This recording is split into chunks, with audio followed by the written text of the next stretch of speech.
Sea of Stars by Sabotage Studio is one of my most anticipated games of 2023, and I'll tell you why it should be yours too. Yes, I know Tears of the Kingdom is coming out first, but I'm still very excited for this. Oh yeah, that's right, Silksong is still coming out this year too. Right guys? I mean, Microsoft said so, right? Guys? Now that we have a release date and a demo for the Switch, now's a great time to get up to speed on what the heck this game is. To do that, I'm going to cover everything from the dev team, gameplay, art and sound design, the story of the game, and the team's crazy successful Kickstarter. Much of the game's development has been shared via character biographies, game clips, music track releases, and Switch Q&A streams. So there's a lot to cover, but I'm going to try my best to keep this succinct and share the best clips and info we have so far.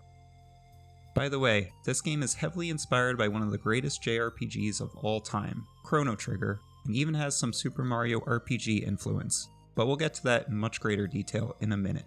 But first, let's talk about developer Sabotage Studio and how they chose to follow up their successful platformer released in 2018 with something that looks like this, and how the heck this game got fully backed on Kickstarter in under 7 hours. So let's find out how this Canadian studio came to develop this JRPG-style adventure. Welcome to In Development, where I cover the most exciting and unique indie games coming soon. So let's get right into it by starting with the team behind Sea of Stars, Sabotage Studio, whom you may have heard of as the developers of the very successful retro-style platformer, The Messenger. In case you haven't heard this game praised enough, I'm here to pile onto it. It's good. Play it. Okay, more seriously, The Messenger has been on many Best of Indie Games lists in recent years, and for good reason. It has the perfect blend of two amazing genres with quick and satisfying movement mechanics, and platforming that provides a nice challenge without feeling brutal. And the music has some real freaking bangers. I mean, listen to this. The Messenger also has one of the most mind-blowing rug pulls I've seen in a game, but we won't get into that to avoid spoilers. With gameplay and an art style clearly based off of Ninja Gaiden, but with an approachability much closer to a Mario title, The Messenger has such a delightful mix of old-school elements with modern touches that can be enjoyed by a larger audience. I could go on talking about this game for a while, but you get the point. So how did Sabotage Studio decide to follow up this gem?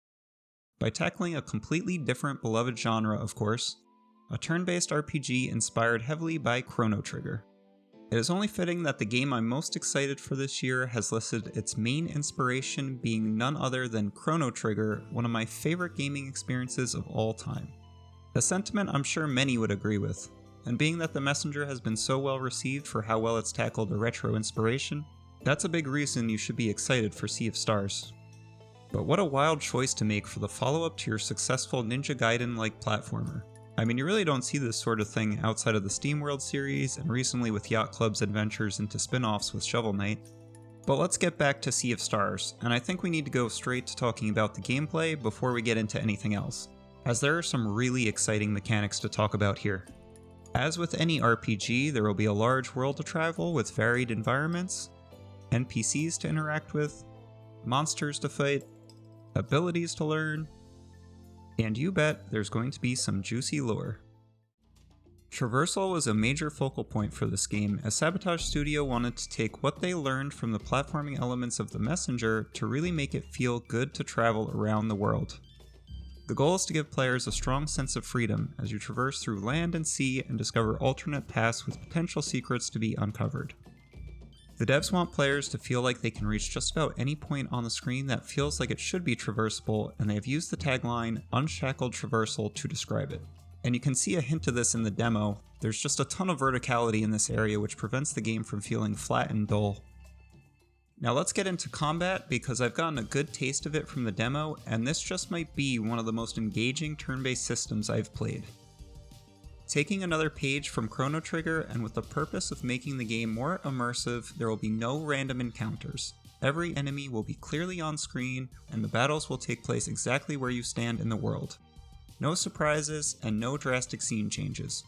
One of the most ambitious goals the devs have made for this game is to create a combat system that won't need grinding. An RPG without grinding is almost unheard of. The devs do not want you to lose a fight and feel like you don't stand a chance until you level up, and instead want you to feel like you need to rethink your strategy and increase your skill. If they succeed at this, and I suspect that they just might based on my experience with the demo, Sea of Stars will become a way more accessible experience for those that might shy away from lengthy RPGs, which require hours-long grinding sessions. But how on earth will they accomplish this? Let me explain. For one, all enemies at certain points during combat can be put into a casting state where they will unleash a powerful spell after so many turns. Above them will be these boxes called locks, with a symbol showing what type of attack can break said lock. Fully disrupt the spell by breaking all the locks in time, or break 1 or 2 locks to weaken the spell. Multiple enemies can be put in this state simultaneously, which is where strategy will come into play, as you will need to decide which monsters to prioritize and whether or not you can disregard the locks entirely by overpowering a monster to defeat it before the spell unleashes. Another combat mechanic will be timing-based button presses to perform a follow-up physical attack or releasing this magic attack at the right time, or to bounce this moonerang back and forth. This feels incredible as the speed increases to insane levels, by the way. The same works for defending against attacks. With good timing, you can brace yourself to take less damage. This is all very similar to mechanics in Super Mario RPG and the Paper Mario series. Well, the good ones anyway. This will simultaneously add an element of skill and make the typical repetitiveness of turn-based combat feel a lot more interactive. Figuring out the right timing for each attack will need to be learned through experimentation. Placement of enemies will also be a factor, as certain AoE attacks or attacks that move in a certain line can be made more useful when you can group enemies together. And there will be attacks or skills that help you move the enemies around in a helpful way. Another way the game promotes strategy is with combo attacks. During battles, you will earn combo points which can be traded in for more powerful combo attacks.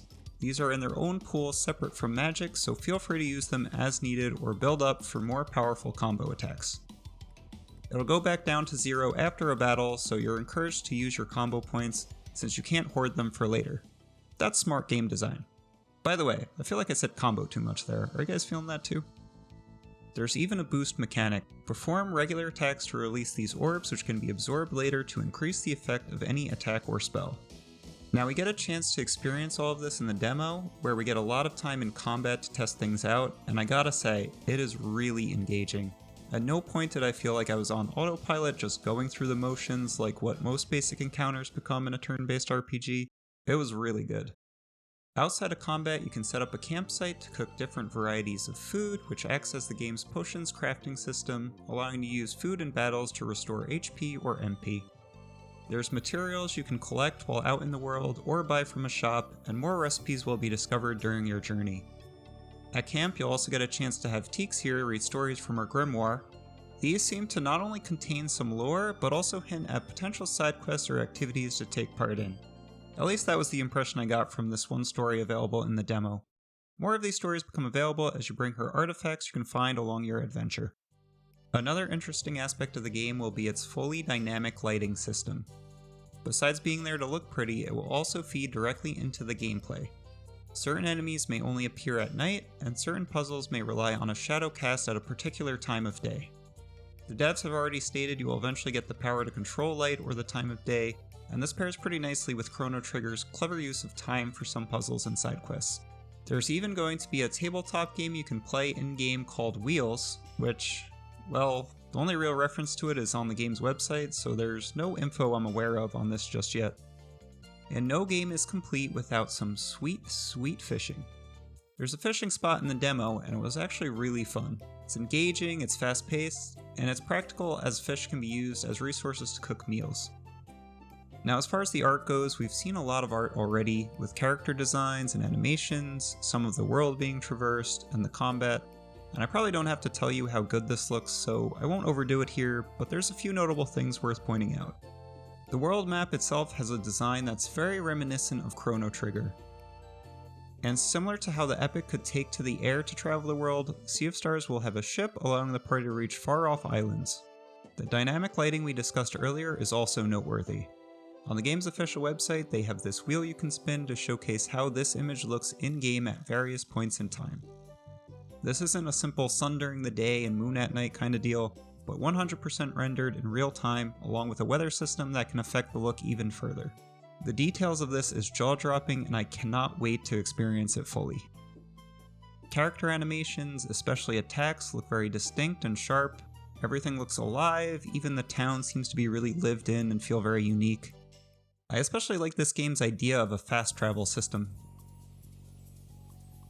Fans of The Messenger's music will be grateful to hear that the composer Eric Brown, also known as Rainbow Dragon Eyes, is the lead composer yet again. He has already stated that each region of the world will have unique instruments and rhythms to them, and in fact the team is using instruments from all over the world in order to make this game feel like a massively diverse world of its own. Better yet, the audio will be dynamically layered and will seamlessly transition from day to night cycles.